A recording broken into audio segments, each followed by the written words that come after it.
Well, folks, here we are for the weekly forecast, or what we normally would have for a weekly forecast with the university shut down for the holidays. We're going to give you a kind of an update of the conditions we see across the globe and in the United States in regards to what potentially may come down the pipeline this winter. Of course, we didn't really go into winter very well. We basically had a very warm fall. In fact, by all accounts, the second warmest fall on record. And then all of a sudden we just went into winter. And unfortunately, we haven't had enough systems move across the country to get a good feel on what the overall storm track is, although the early hints are that systems will eject out of the western United States and then move up through the Central Plains into the upper Midwest, and primarily the heaviest snowfall accumulation associated with this pattern tends to be across the Dakotas and the Great Lakes regions. If we start to see more Arctic intrusions into our region, then of course we would expect to see a much farther southern storm track and have the potential to impact more of the Central Plains, including Nebraska and Kansas. More importantly, we're paying particular attention to the ongoing La Nina event in the equatorial Pacific and its implications. But before we get to that, let's take a look at what the latest drought monitor is showing.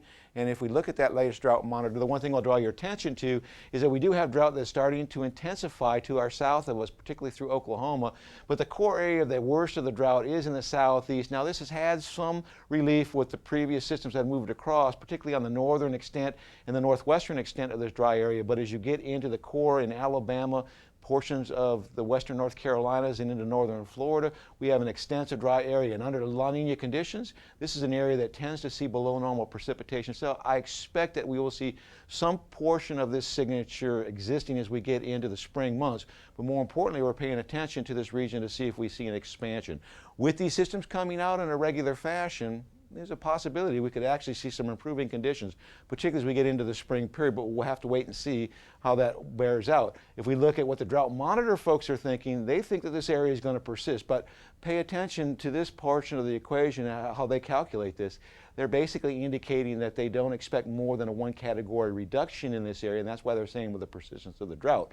So we do see improving areas in the northern portion of this region, but an expansion of dryness issues in eastern Texas is forecasted, and no significant relief for this area in California. Personally, I think that some of these systems that are moving down the western coast are going to give them at least a 1 category reduction, and we'll wait to see whether or not the category reductions past that are more importantly showing us an improving conditions in the southwest. But this is an area that's been persistent with dryness issues for the better part of the last 6 years. Now, as we look at the equatorial Pacific, here's our La Nina pattern, a very weak pattern, barely quantifies for La Nina.